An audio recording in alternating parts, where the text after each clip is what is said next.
Hello, welcome to Dr. Boyson's Reality Check. In the previous lecture, we discussed about idea generation against new product strategy.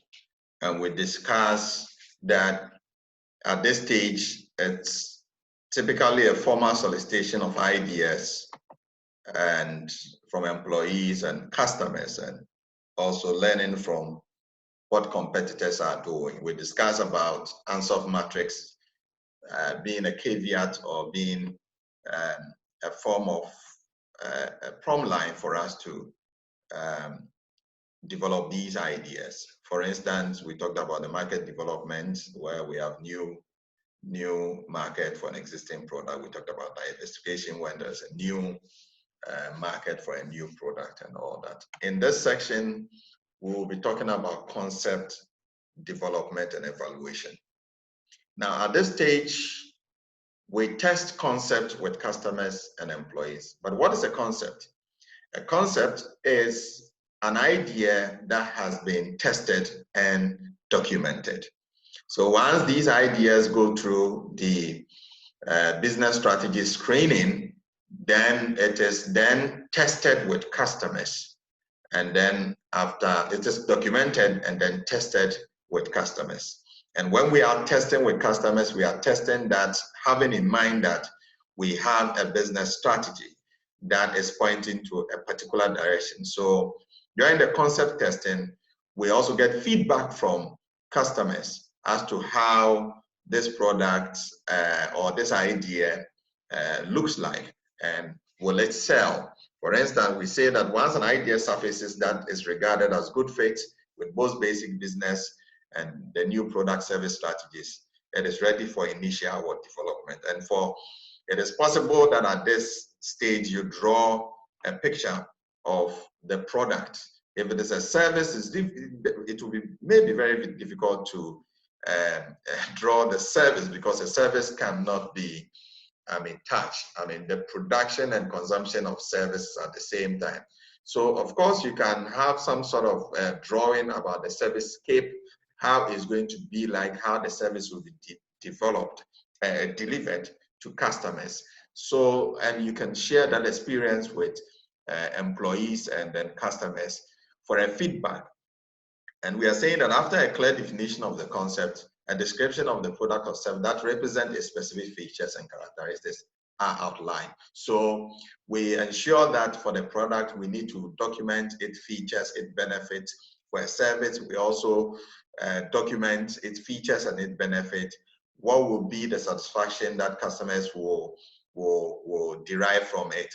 What is the product? What specific product or what specific problem is the product going to solve? What specific problem is the service going to address?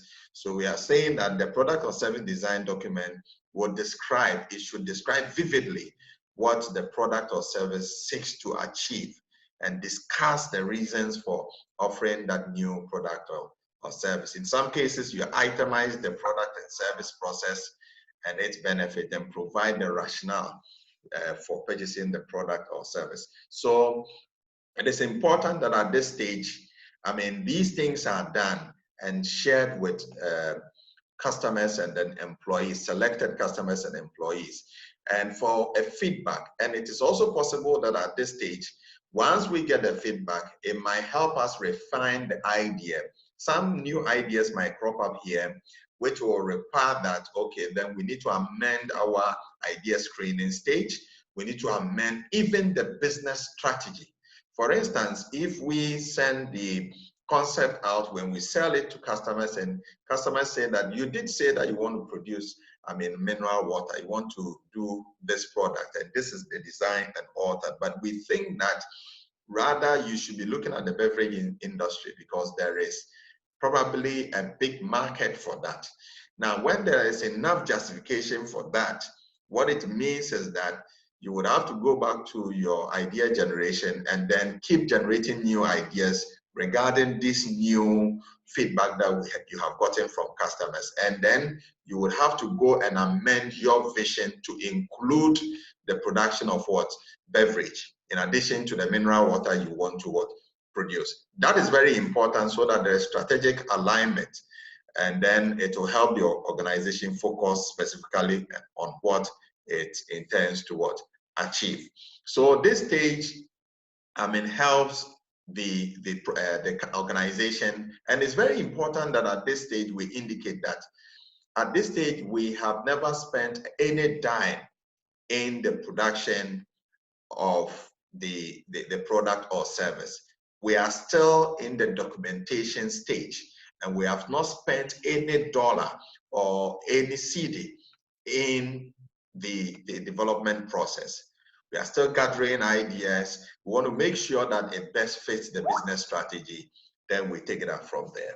Now, the next stage from here is the business analysis stage. When we have done the concept testing, and we have received that kind of feedback from customers, and they are okay with it, employees are saying that it is good, then what will happen is that we evaluate the product or service concept at the concept development stage. Having done that, the next step is to determine the visibility and potential profit implication for this.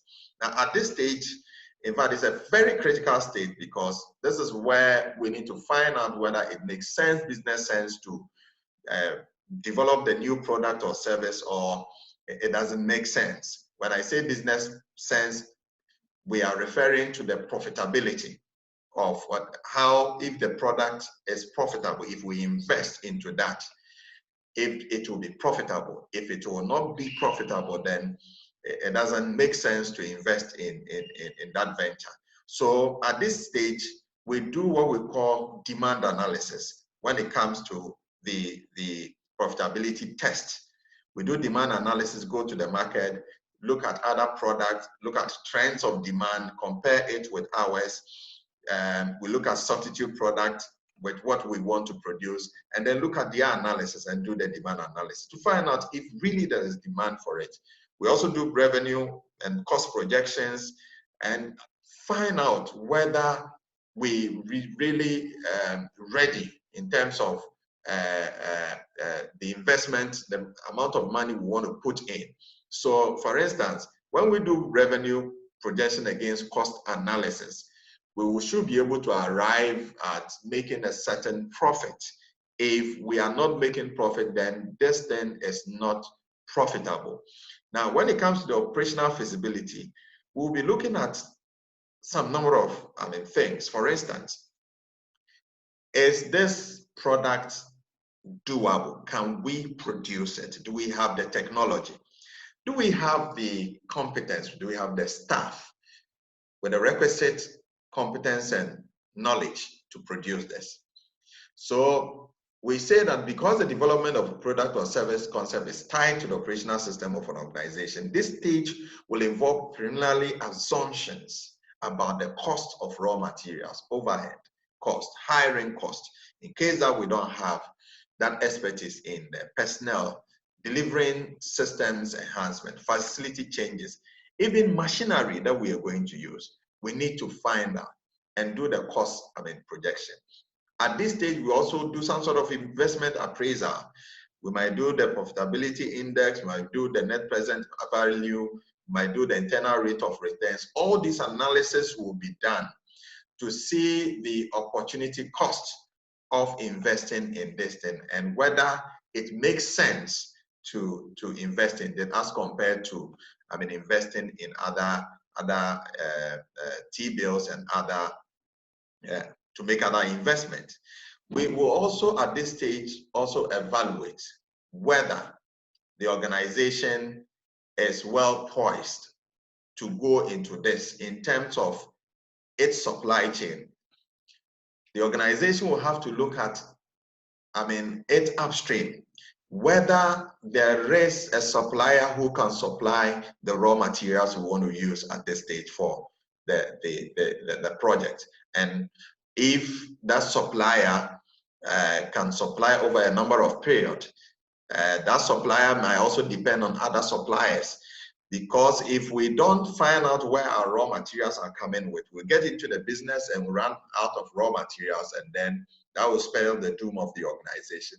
So in doing your feasibility studies, you look at your supply chain, you look at the upstream, you also look at operations, whether you have the machinery, you have the expertise, you have the human resource to produce, and you also look at your downstream, where you want to look at your demand analysis, whether the customers exist, there is demand for that product, whether you have a well-designed distribution channel, to carry that product to the customers. Thank you very much for listening. Please don't forget to subscribe to Dr. Boyson Reality Check, and then click on the notification so that when there's a new video, you could receive also your notification and also enjoy the video. Thank you very much for your time. I see you in the next lecture.